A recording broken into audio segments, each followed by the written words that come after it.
Hello, my name is Sherry Sanders, and I'm a county agricultural agent working in White County as a part of the University of Arkansas System Division of Agriculture. Want to welcome you to Agriculture.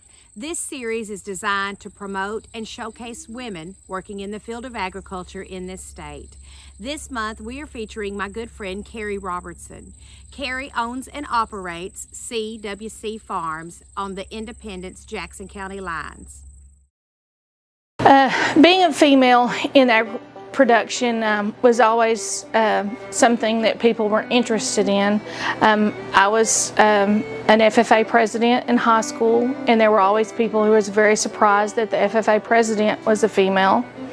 And then, of course, when I worked for Extension, there were people who were very surprised that they came to speak to the man agent, and they were very surprised that they had to speak to a female agent. But I discovered really quickly in Extension that if you had good information and you helped them accomplish their goals, that pretty quick it didn't matter if you were the man agent or the girl agent. They were totally happy to work with anybody who was helping them accomplish their goals.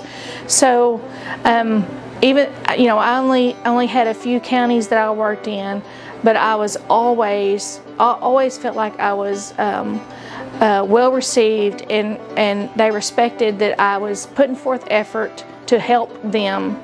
And so I never had any problems where, I had that first surprise of, oh, you're a girl. But after that, when they accomplished their goals, it was a totally good relationship.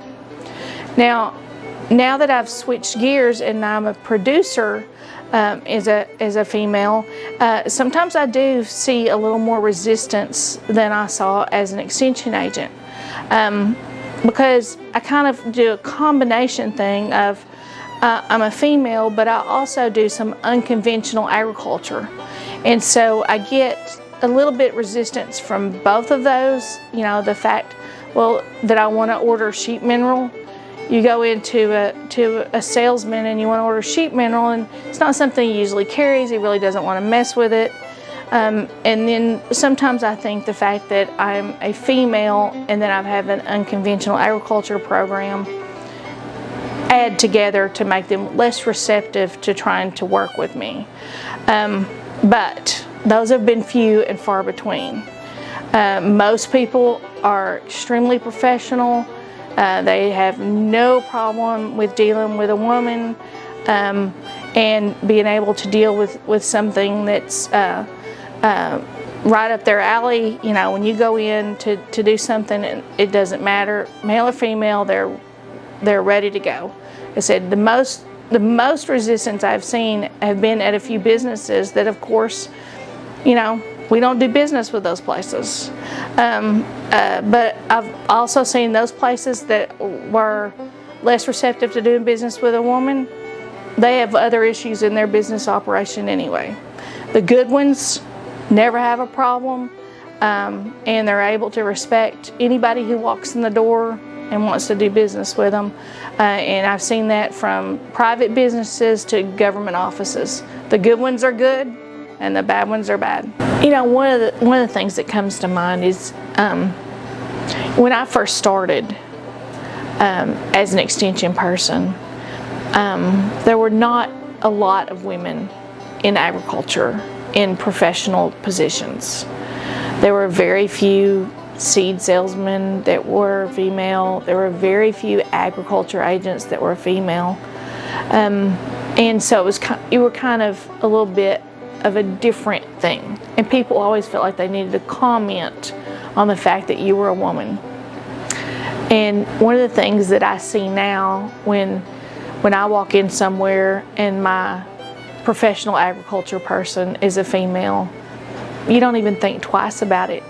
We just know that women can fit any role successfully. They can move in any of those positions, and so it's not a surprise. It's not oh wow, there's a woman here that I used to get somewhat. I can remember showing up for ag trainings and being assigned a male roommate because I was an ag agent, so I had to be a man. And now there are a lot of really fantastic women in a lot of these roles, where it's not even a surprise anymore. And that for me, I think that's really cool that it's not a surprise now to have a quality woman in any position now. What advice would I give to a young woman who wanted to be in agriculture? And that's one thing that I think that I'm really blessed, is that I do have an opportunity to speak with young women who are interested in agriculture, with judging and with being the instructor for agriculture, and just with some of those roles. I do get an opportunity to interact with young women who are going to be great in the agriculture field. And my encouragement is always, make sure that you get the education that you need, that you know what resources you need, you know who to talk to get the right answers, and that you are giving good information. And then once you have the education and the knowledge, just remember that you are the one who knows. You know how what you do works. You're the confident person that can go out and put it together. And I really don't think I had any great hardships being a woman in agriculture, and I think the young women today have such great opportunities to be professionals in all aspects of agriculture. And then I think women can farm in so many ways, even ways that